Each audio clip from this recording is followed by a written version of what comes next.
Hello, lovely students. Are you ready for a lesson that is going to give your advanced vocabulary and grammar skills a much-deserved boost? Well, today we're going to do just that.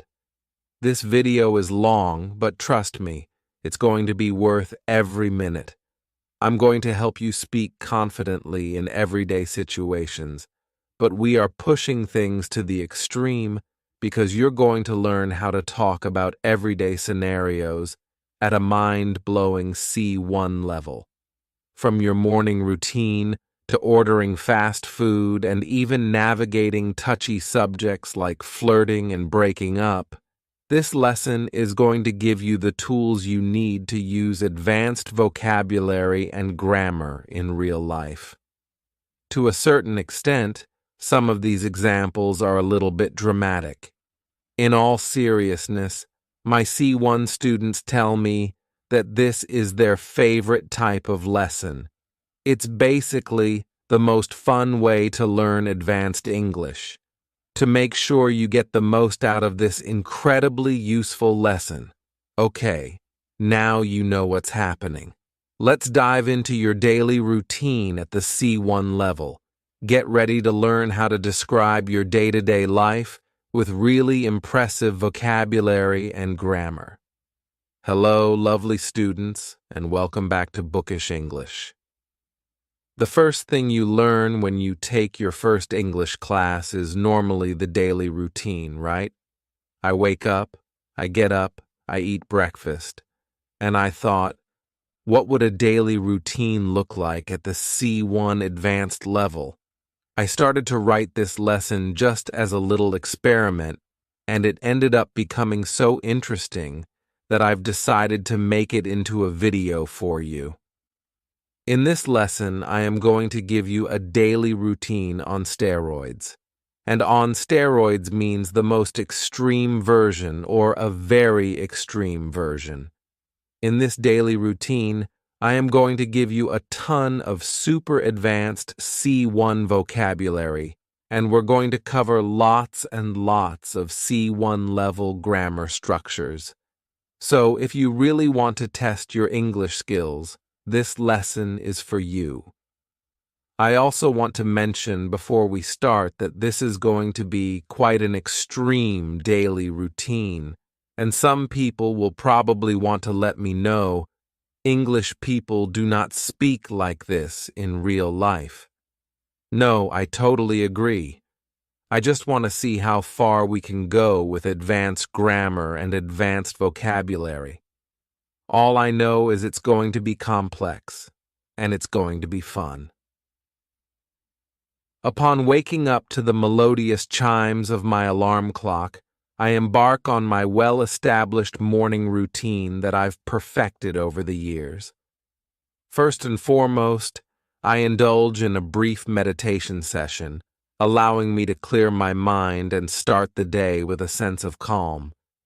In addition to my mental exercise, I dive into a challenging 30-minute workout session, but I guess it isn't so much challenging as it is invigorating. After freshening up, I pamper myself with my nourishing skincare regimen, ensuring a well-hydrated and glowing complexion. I told you this is a daily routine on steroids. In order to reach the C1 level of vocabulary and grammar, there aren't many people in the UK that speak like this on a daily basis. Okay, so in addition to loads of really great vocab, we also have quite a few C1 level grammar structures.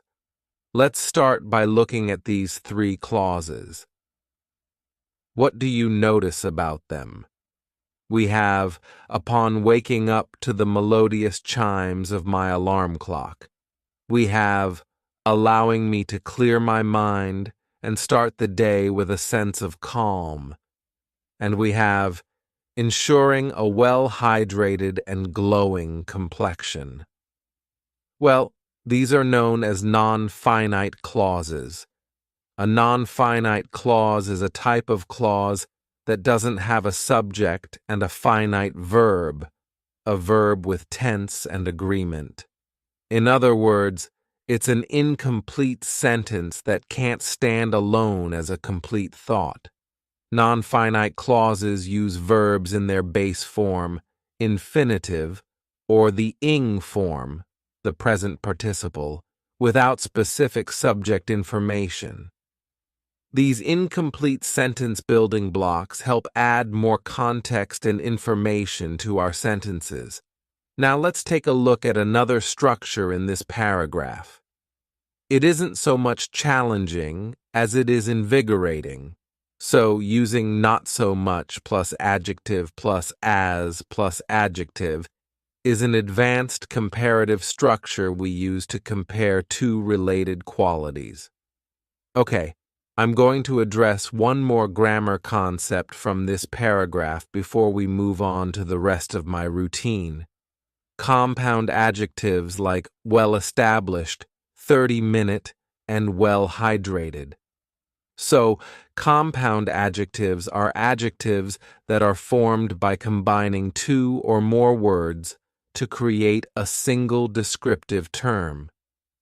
These adjectives are commonly used to convey complex or specific qualities that may not be easily expressed with just one single word.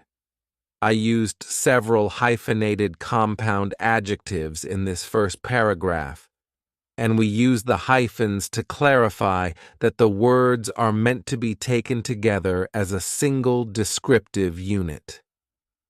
Right, let's see what I get up to with the rest of my C1 extreme. This is going to get complex. No sooner have I got dressed in my most casual yet professional attire than I am wolfing down a hearty breakfast to fuel my day ahead. With a steaming cup of herbal tea in hand, I scan the morning headlines to stay informed on the happenings of the world. Meanwhile, as I commute to work, I immerse myself in an audiobook, relishing the well-written prose and captivating storytelling. Thus, I arrive at work ready to tackle the day ahead of me. Wow, that's really sounding like a novel at this point. Okay, let's see what we've got here.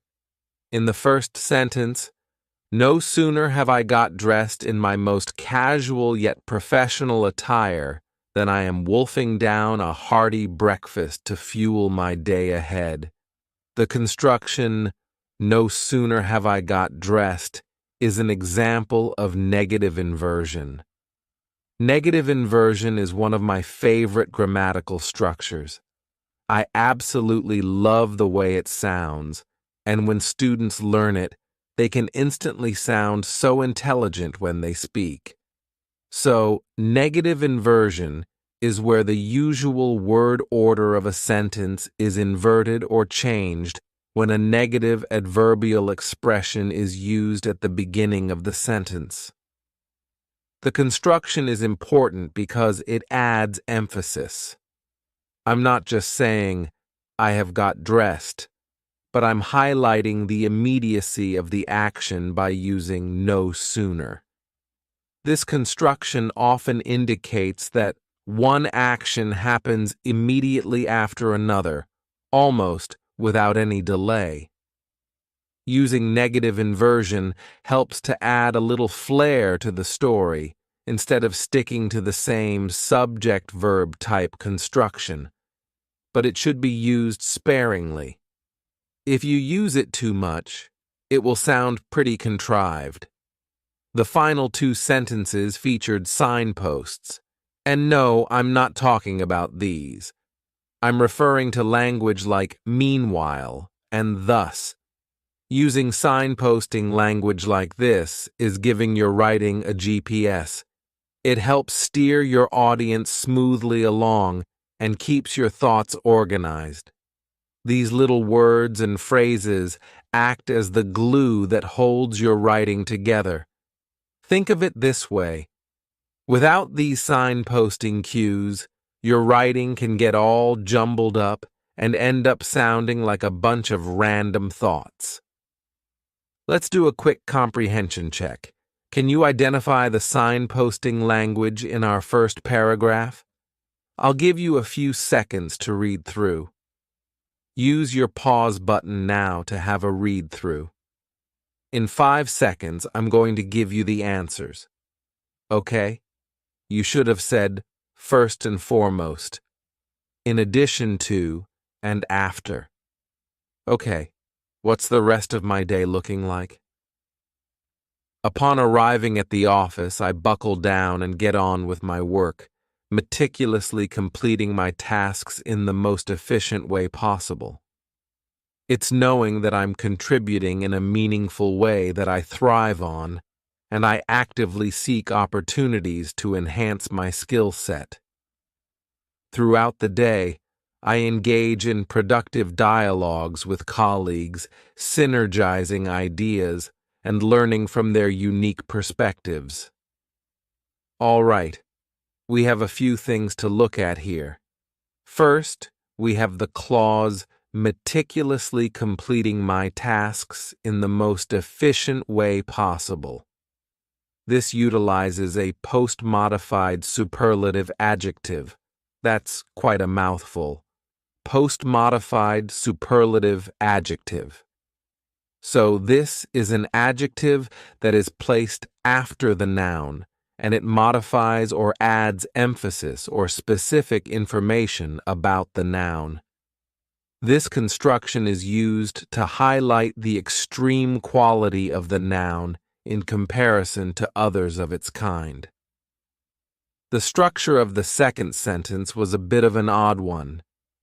It is knowing that I am contributing in a meaningful way that I thrive on, and I actively seek opportunities to enhance my skill set. We call this a cleft sentence. A cleft sentence is a grammatical construction used to emphasize a particular element in a sentence by dividing it into 2 clauses. I know I said that negative inversion was my favorite, but I actually think it ties with cleft sentences. Once you master these, it opens up an opportunity to really add some interest to your creative writing. The purpose of a cleft sentence is to bring attention to a specific part of the sentence, often by reorganizing the structure to highlight that element.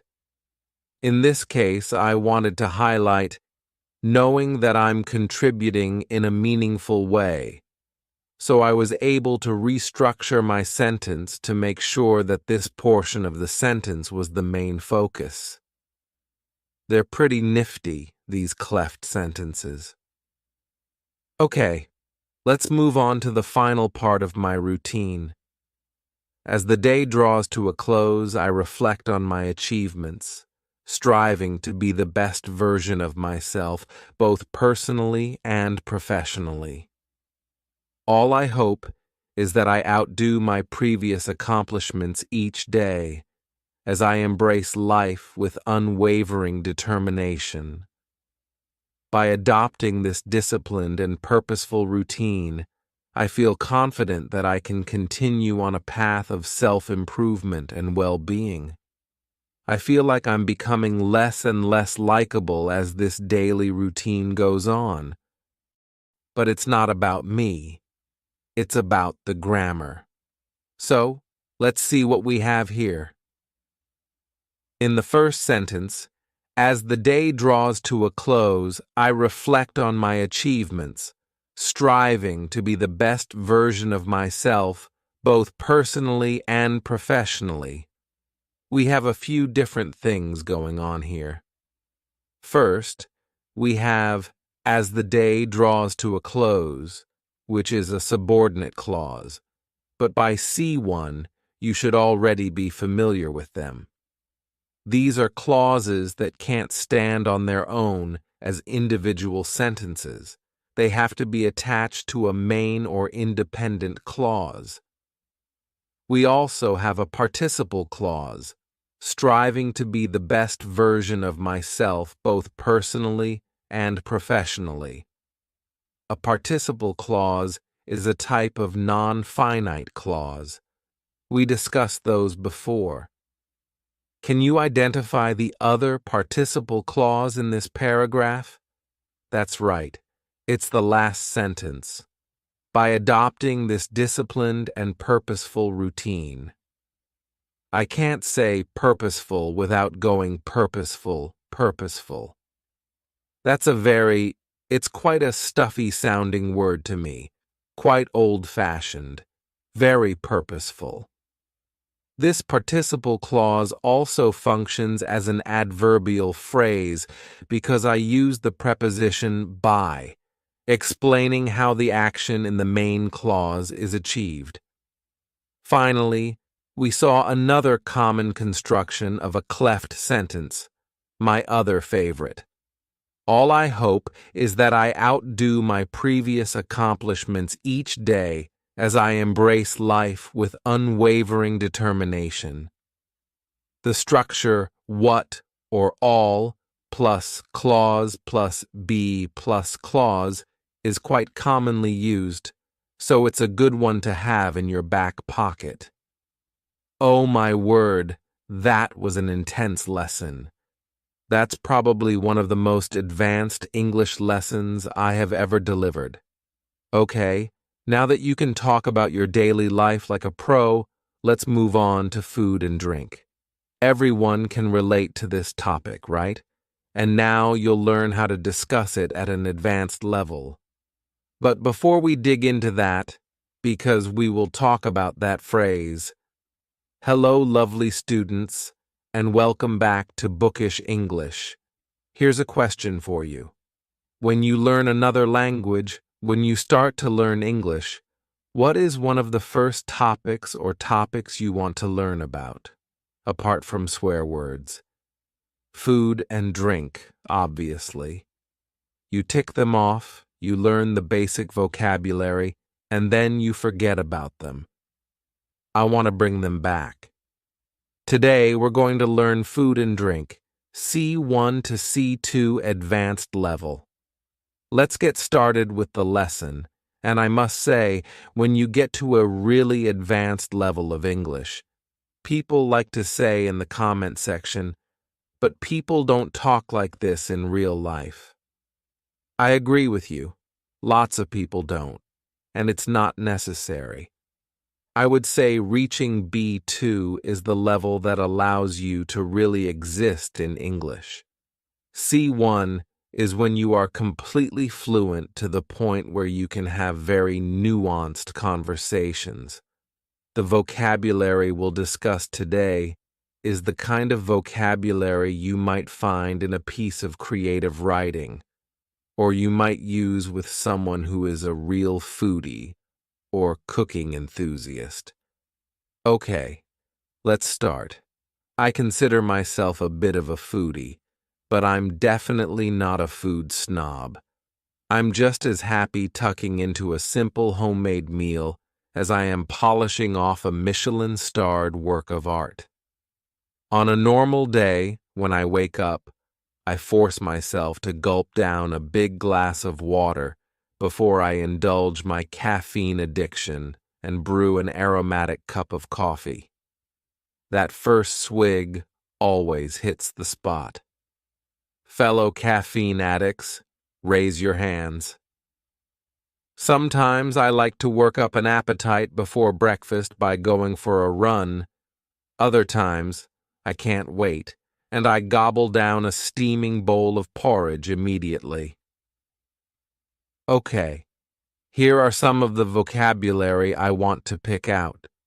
The first is the phrasal verb to tuck in or to tuck into, and this means to start eating enthusiastically. After hours of preparation, everyone was ready to tuck into the roast dinner. The next one, to polish off, another phrasal verb, means to finish all of something, especially food. I always imagine polishing a plate because it's so clean, because you've eaten everything. I can't believe you polished off that entire pizza by yourself.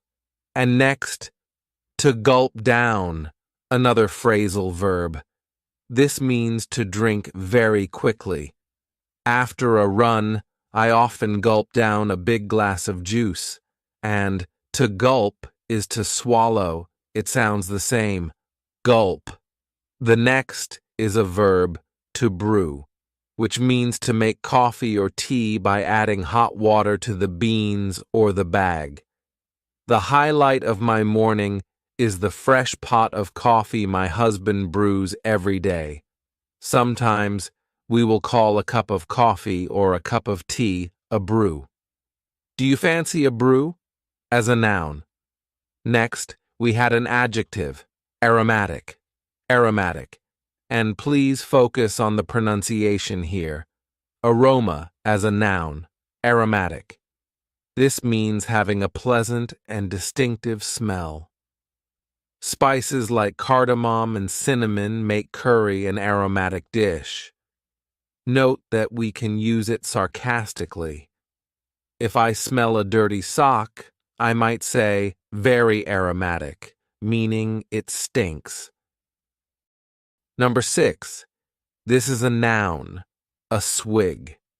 It means an amount of something that you drink quickly, and it can also be used as a verb, meaning to have a large, quick mouthful of a liquid or gulp of a drink. After reaching the peak of the mountain, he took a big swig from his flask of iced tea. We take a swig. You can say, to have a swig, but take is the stronger collocation.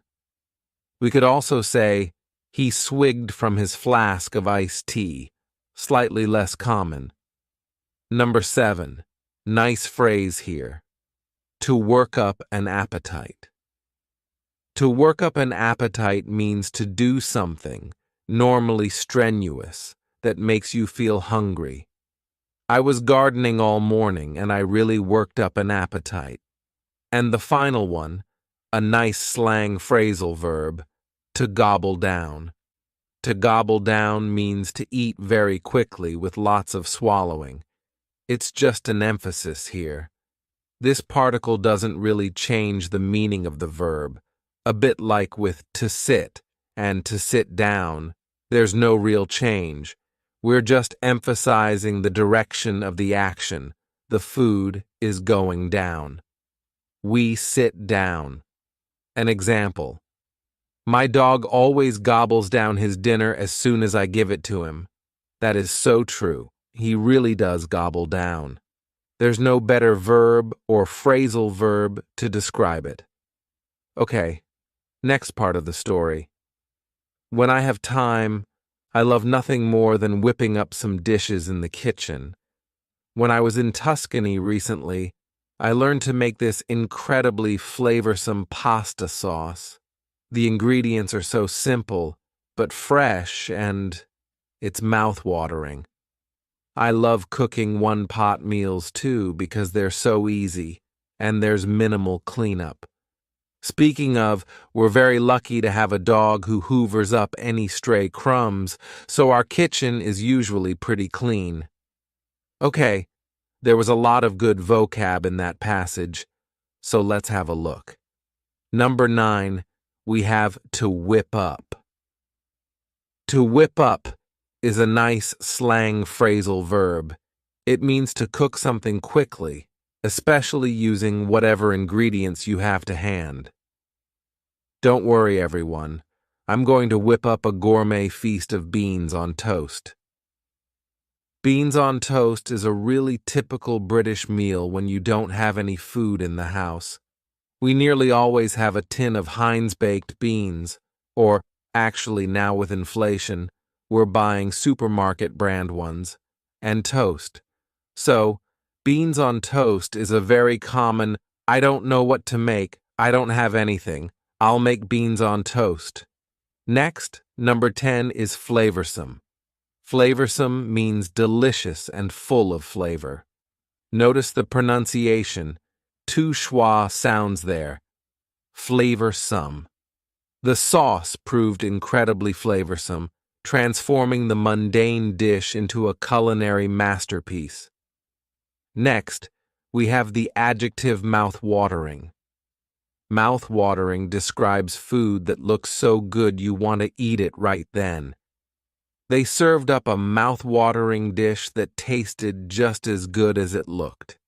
Next, something I love to make, a one-pot meal. A one-pot meal is a meal that can be cooked in one pot, and I want to draw your attention to how I pronounced it. Instead of saying one pot, I said one pot. The beauty of a one-pot meal is that there's barely any washing up to do afterwards. And the final one for this section is crumb. Usually seen in the plural because there's almost always more than one, a crumb is a very small piece of bread, cake, biscuit, or food in general that has fallen off. Get a plate. You're dropping crumbs everywhere. Next part. According to my husband, Will, my best dish is a chicken recipe by Ottolenghi, one of my favorite chefs. Whenever I make it, Will practically inhales it. It's incredibly Moorish, too, so we never have leftovers. What about my favorite foods? Some of you may know that I adore fruit, especially watermelon, but I also love blue cheese, especially some good Stilton. It's got quite a pungent smell, and I would say it's an acquired taste, but it's really yummy. I always put it out when I do nibbles when guests are coming over. Okay, let's have a look at the vocabulary. First up, number 14, to inhale. To inhale means to breathe in, literally. However, in the context of food, it means to eat very quickly. He was so hungry, he seemed to inhale his sandwich. The next is a lovely adjective, Moorish.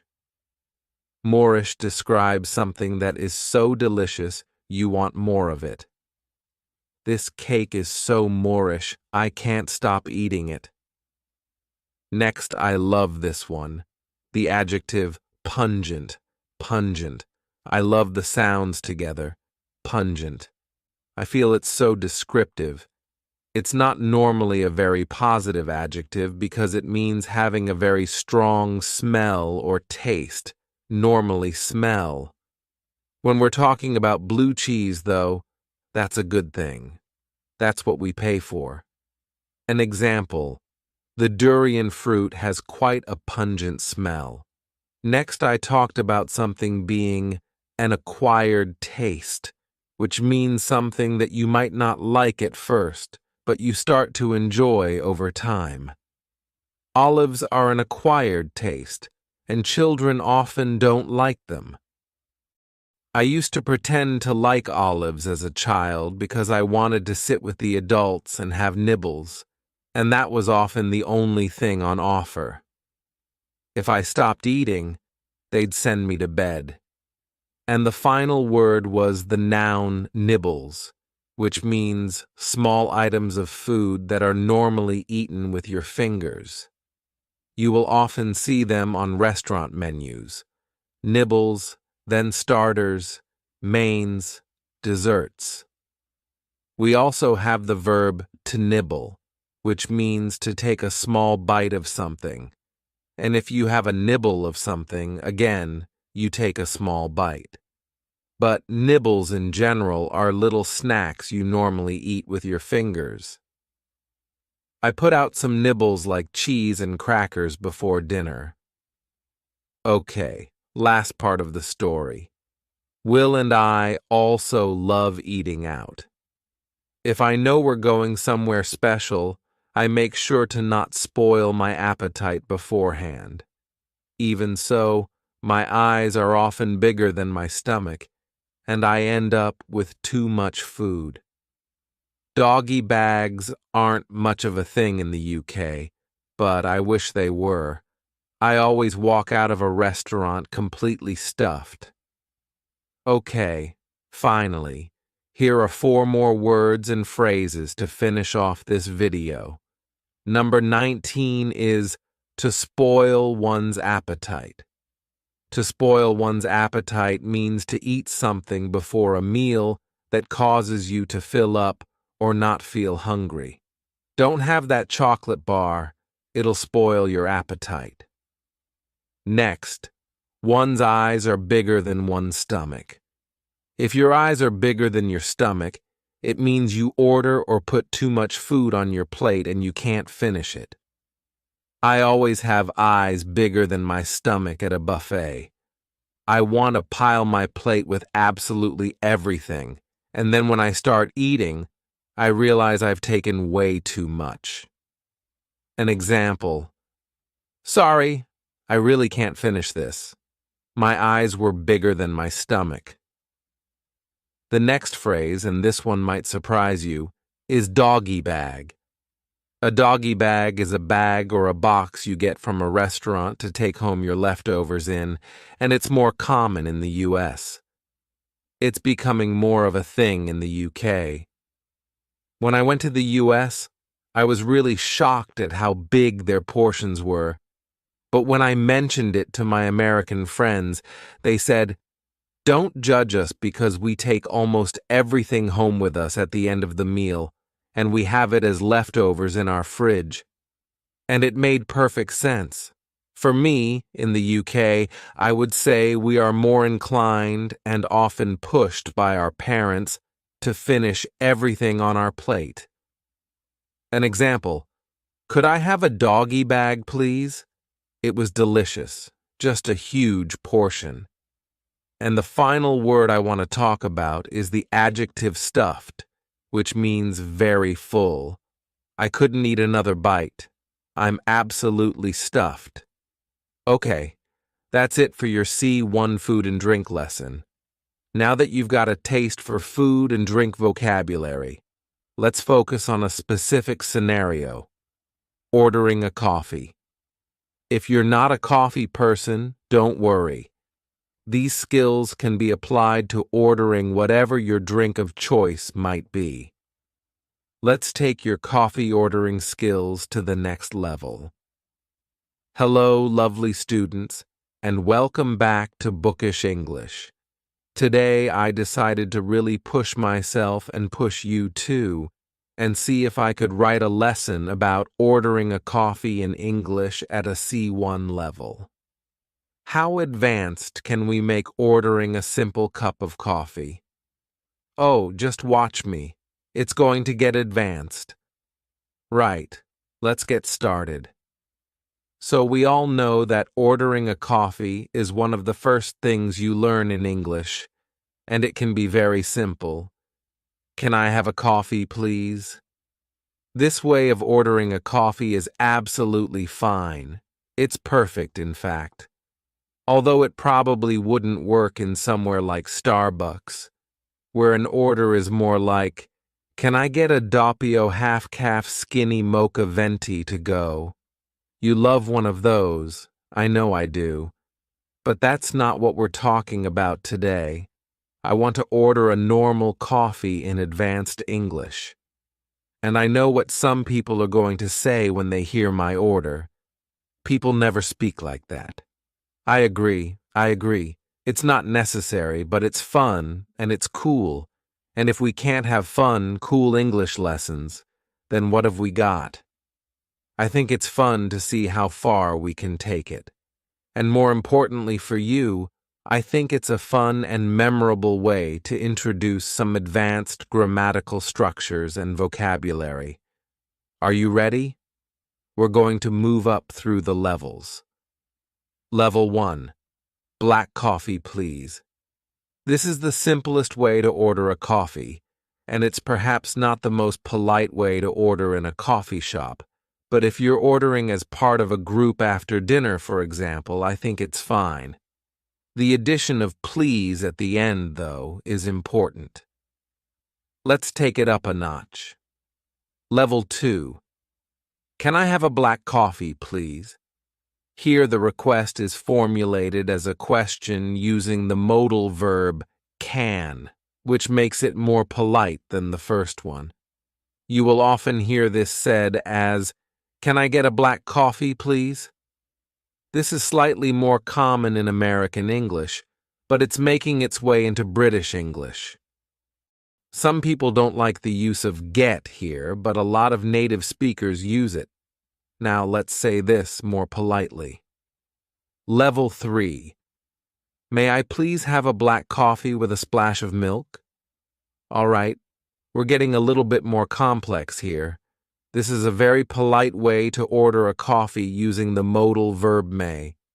You can also replace may with the modal verb could, which is a more polite way to make requests than can.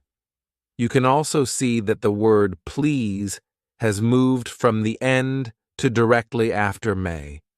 This front loading of please emphasizes the politeness of the request and sets a formal tone from the outset.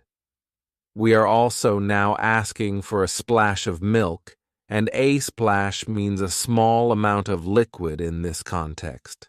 Okay, can I go further? Level 4. Could you kindly prepare a black coffee with a splash of milk and 2 sugars? Okay, we're getting closer to advanced level here and further from reality. Now we have the modal verb could, which I talked about in level 3, and instead of please, we can see the adverb kindly. This is another way to soften a request and make it more polite. Let's add a little more advanced language. Level 5. Would it be possible for you to brew a medium-sized black coffee with a splash of milk, 2 sugars, and a sprinkling of cinnamon on top? All right, this one is even more polite and a bit poetic as well. Would it be possible is a very polite way to form a question. We also have some more advanced vocabulary, including to brew, meaning to make a hot drink like coffee or tea, and sprinkling, which means a small amount of liquid or powder that is dropped onto a surface. Can I make it even more advanced? Level 6, and we're not even at the end yet. If it's not too much trouble, could you please craft a medium-sized black coffee enriched with a splash of organic milk and precisely 2 cubes of raw sugar, while ensuring it's brewed to the optimum temperature, and then garnish it with a delicate sprinkling of cinnamon on top? We're moving into nightmare customer territory now. If it's not too much trouble is a very polite way of asking someone to do something. We often add it to the beginning of a request, often when we know the request is going to cause some extra effort. Now we're asking for the barista to craft the coffee, not just make one. Craft means to make objects in a skilled way, especially with your hands, and the coffee is to be enriched with a splash of milk.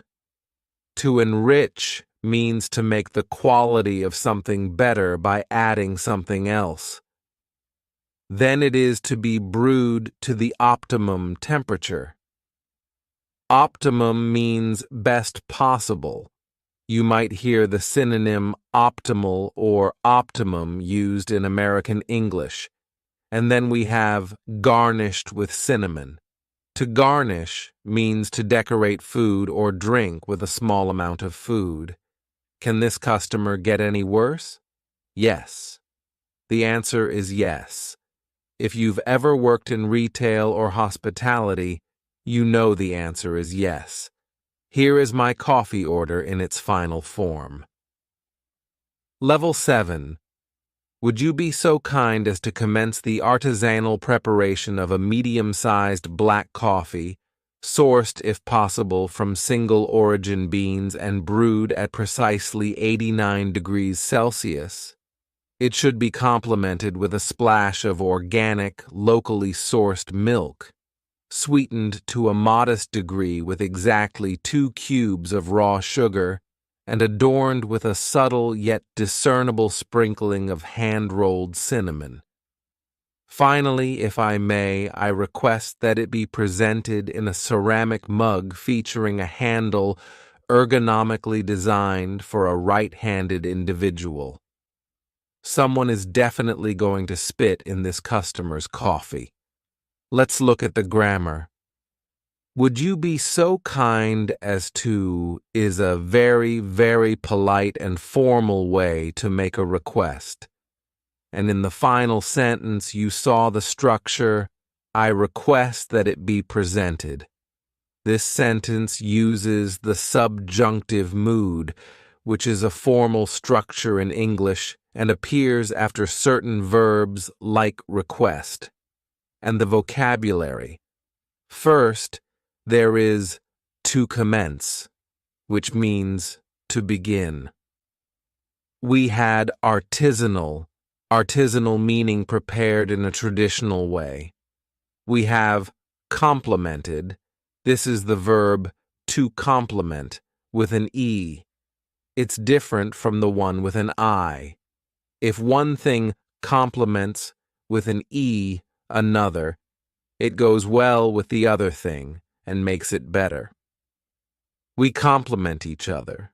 We go well together. We make each other better. We compliment each other means we give each other compliments. I like your dress. I like your hair.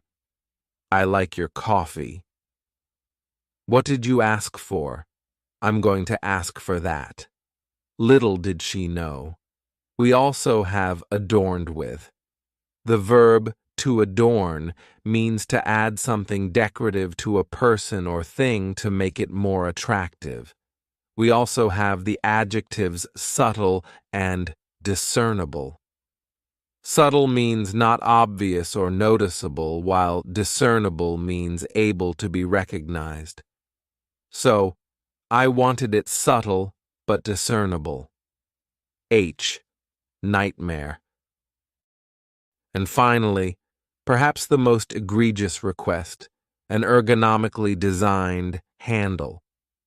Ergonomically means in a way that makes something, equipment or furniture, comfortable and effective for people who use it. What did you think of my C1 level coffee order? Is it realistic? Is it interesting? I think so, and I hope it will help you to remember some of the structures and vocabulary that I've presented. We really do use all of these words and phrases in real life.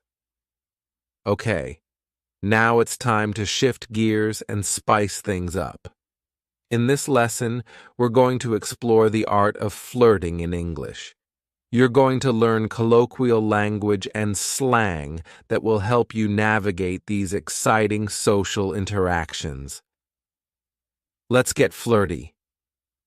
Hello, you gorgeous things, and welcome to my super advanced lesson on flirting.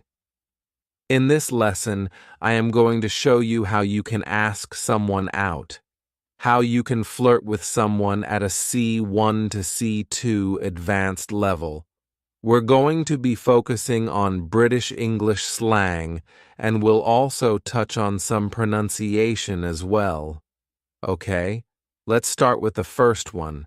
This is a baseline. It doesn't have any slang, it's a starting point, so that you can make comparisons with later passages. Let's try it. Ready?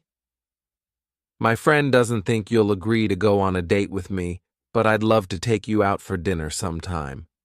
Nice and simple. A nice easy start. That's our baseline. Let's move to the next level. Level 2. I've been wanting to ask you out all night, but my mate told me I had no chance of getting a date with you. He'll be absolutely speechless if you say yes. So, do you want to get a bite to eat? No pressure. So did you understand all of that? It wasn't too advanced, but there are a few words that I really want to look at. The first one is mate.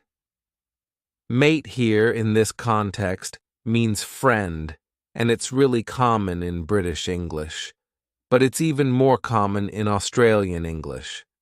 For example, My mates encouraged me to ask you out. The second word is the informal contraction wanna, which is short for want to. Some people pronounce it wanna, others wanna with more of an O sound. Some use awana as an alternative. An example: do you want to go for a drink sometime?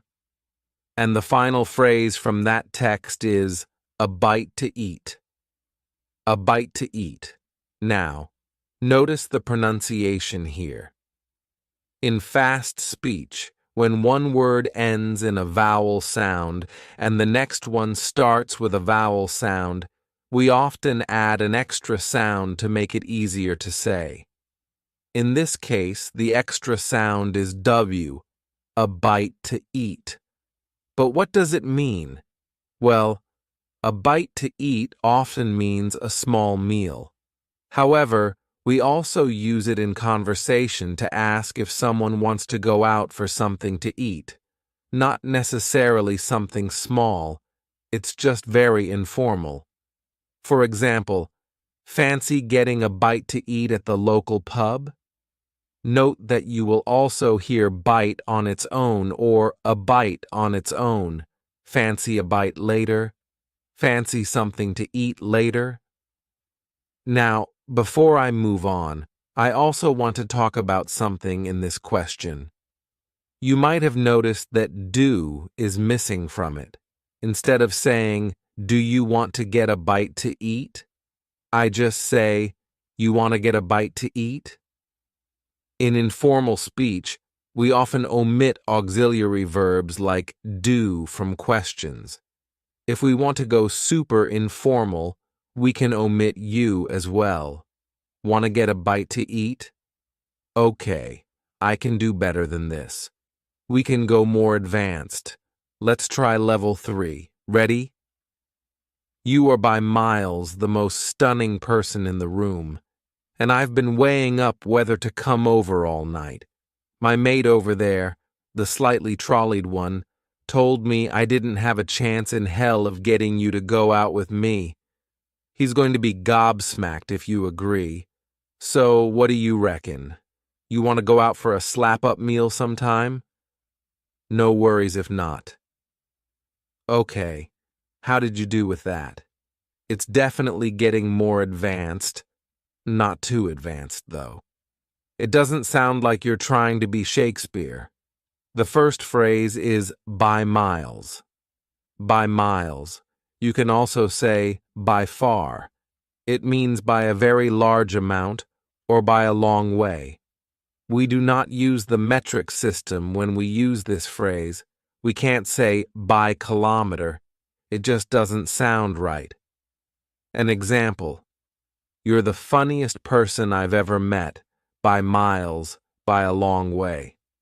We also had to weigh up. To weigh up is a phrasal verb that means to think carefully about doing something before making a decision. There is another linking sound in that phrase. To weigh up, way up. Can you hear it? We insert a little I sound. My next word is extremely colloquial. Trolleyed. Trolleyed. This means very drunk. Ben's trolleyed. Get him a taxi. And next we have an idiom. To not have a chance in hell. Sometimes we omit the in hell part. We just say, to not have a chance, and even sometimes to not stand a chance. We also use it with the verb to be. There's no chance in hell that he will go out with you.